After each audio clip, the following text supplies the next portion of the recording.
Sinon, on s'entend plus. Hein. Parce que s'il commente et que nous on arrive,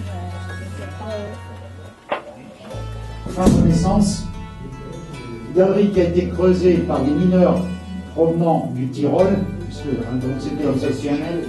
Pardon, c'était les professionnels, puisque était un mur, dans une mine on appelle ça le parement. En haut, ce que vous appelez chez vous le plafond, c'est le toit dans une mine.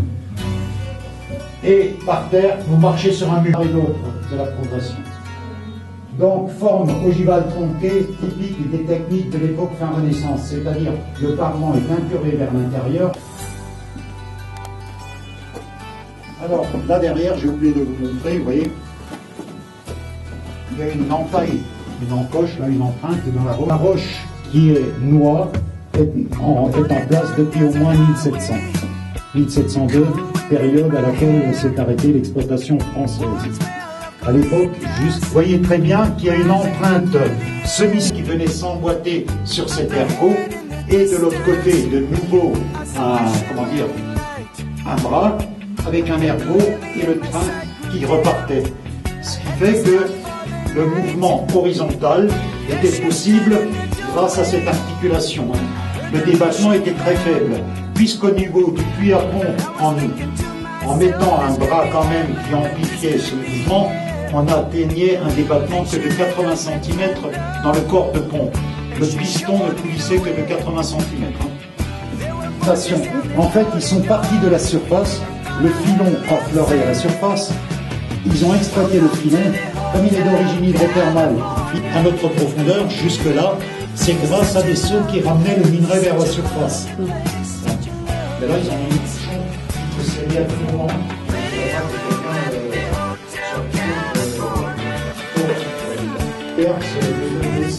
Ça aussi, c'est parti. Ici, nous avons même rajouté des pierres bétonnées. Mais voilà, pour retrouver le cadre de tôle galvanisée, en fait, ce sont des poussières de sécurité d'autoroute allemande qu'on a récupérées à moindre coût. Après, ce cadre, nous avons scié et soudé, a été renforcé par des traverses de chemin de fer, pareil, SNCF récupérées à moindre coût. Et pour cacher la misère de la tôle galvanisée, nous avons habillé cela avec des demi-rodins en bois. Ça fait un peu plus d'époque, mais ça n'avait rien à voir avec les boiseurs, ce que faisaient les boiseurs à l'époque. Une étroite, telle que celle qui est présente là, mais en 1902, à la cessation de l'activité, ils ont démonté toute leur voie ferrée et les ont emmenés dans d'autres mines en Allemagne, puisque c'était les Allemands qui étaient là. Nous avons dû retrouver les rails, et tous les rails que nous avons trouvés étaient parfaitement rectilignes. Il a donc fallu leur faire épuiser la forme de nos galeries.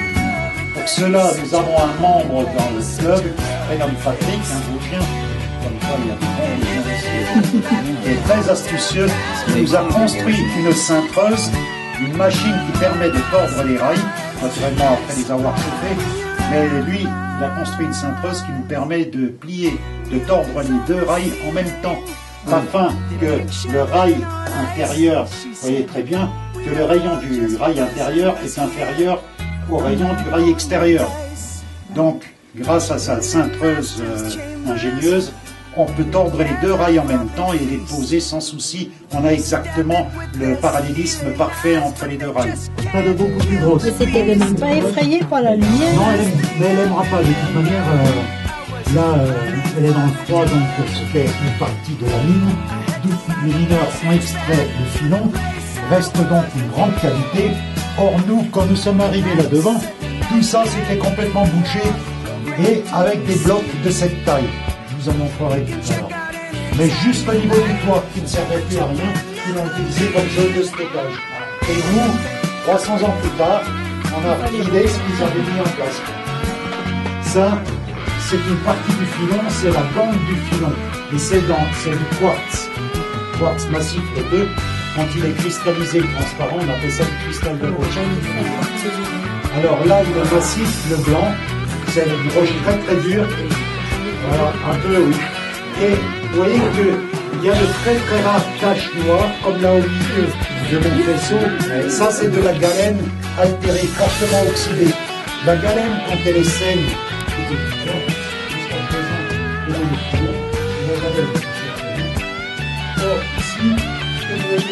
voyez, la roche est devenue un peu, on le voit beaucoup mieux ici.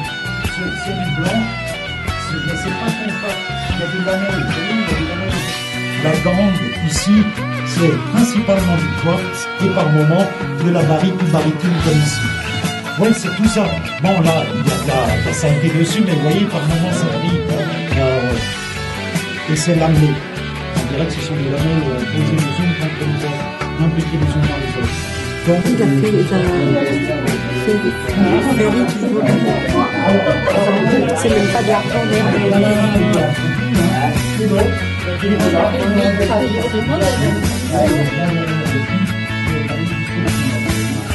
et là, vous avez cette année de l'art de qui est au cœur de qui est à